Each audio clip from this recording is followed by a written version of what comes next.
During the pandemic, RTD made some major cuts and changes to dozens of routes, but now people are heading back to school and work, and the agency is rebounding starting today. Denver 7's Veronica Acosta shows us why those new routes and new drivers are so important, especially now.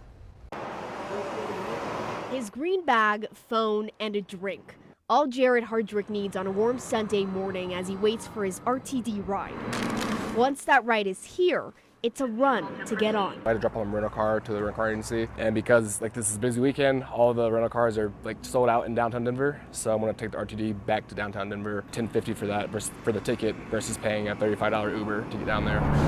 As of Sunday, hopping on an RTD bus is an opportunity more Coloradans will have with the reinstatement of 6 pre-pandemic routes. Right now, we're about 70% of service with this change that went into effect today. Christina Sasueta, RTD's community engagement manager, says the 0 limited, 3 limited, 116X, the CV, EV, and P are among the routes back.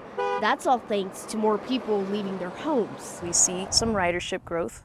We're seeing people come back to the central business district, and that's as offices are growing, as school goes back into service. It's important for us to add back in what we see is needed. We've seen about 11.8% growth since January. Growing ridership and hiring more drivers will only help bring more routes and frequency to RTD buses and trains. We're hiring and hiring and hiring. For Hardrick, it's pretty convenient. It's pretty awesome. I definitely appreciate it. Choosing an RTD ride was easy, and more routes only make it more appealing.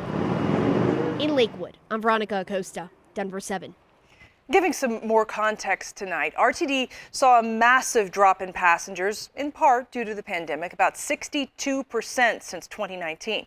But that number is higher than the national average. And the problem goes back well before the pandemic. RTD has had many stops and routes that are no longer active. It's also had some of the most expensive fares for public transport in the country.